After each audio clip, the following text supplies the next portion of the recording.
Εκστρατεία στήριξης του ραδιοφωνικού σταθμού 958 έχουν ξεκινήσει ακροατές και εργαζόμενοι μετά την απόφαση της κυβέρνησης να συγχωνεύσει τα 3 δημόσια ραδιόφωνα της Θεσσαλονίκης.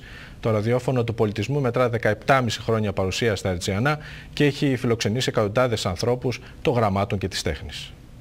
Επιτέλους ένα ραδιόφωνο για τον πολιτισμό, ένα ραδιόφωνο για τη Θεσσαλονίκη, για την πολιτιστική πρωτεύουσα. Το δικό μας το ραδιόφωνο. Φεβρουάριος 1994, με την προτροπή της τότε Υπουργού Πολιτισμού Μελίνας Μερκούρη, γεννιέται στη Θεσσαλονίκη το ραδιόφωνο του πολιτισμού.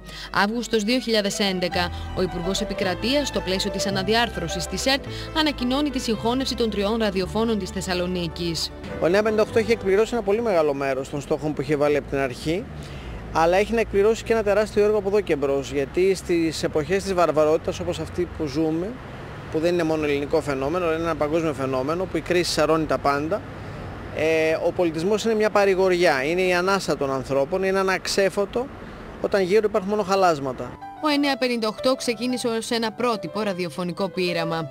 Στα 17,5 χρόνια της λειτουργίας του και μέχρι και σήμερα δίνει μέσω του μικροφόνου του βήμα στους ανθρώπους των γραμμάτων, των τεχνών, της επιστήμης και του πνεύματος. Κατέγραψε φωνές πνευματικών ανθρώπων όπως ο Πίτερ Γκρίναουεϊ και ο Ντάριο Φω και ανέδειξε σημαντικά νέα πρόσωπα στον χώρο του πολιτισμού. Η αντίδραση του κοινού μας ήταν συγκινητική. Θέλω να βάλετε παύλα μεταξύ του συν και της κίνησης, αυτό είναι για μας συγκίνηση. Έτσι όμως λειτουργήσαμε όλα αυτά τα χρόνια. Υπήρχε πάντα μια συγκίνηση, υπήρχε πάντα αλληλεπίδραση, υπήρχε μια πολύ στενή σχέση, κάτι σαν συνωμοσία ο 958. Νομίζω ότι αν δεν προσπαθήσουμε να διασώσουμε αυτό το ραδιόφωνο, το δημόσιο ραδιόφωνο πολιτισμού, θα πρέπει να απολογηθούμε στη συνέχεια στο κοινό μας. Θα είναι σαν να τους προδίδουμε. 25 εκδόσεις σπάνιων βιβλίων, 17 συλλεκτικά CD με φωνές σπουδαίων πνευματικών ανθρώπων, μουσικές και παραστάσεις ειδικά ηχογραφημένες για το σταθμό και ένα μοναδικό αρχείο ηχογραφήσεων εκπομπών, από όπου παρέλασε η πλειοψηφία των Ελλήνων δημιουργών, αποτελεί την παρακαταθήκη του σταθμού στην ιστορία των Ερτζιανών.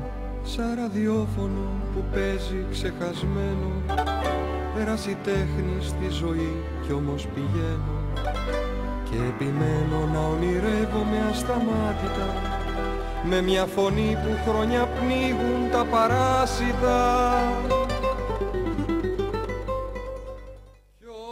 Από την ημέρα που έγινε γνωστή η απόφαση της κυβέρνησης, υπήρξε κύμα αντίδρασης στο λουκέτο στον 958. Ακροατές του δημιούργησαν group σε μέσα κοινωνικής δικτύωσης, καθώς και το blog save958.blogspot.com.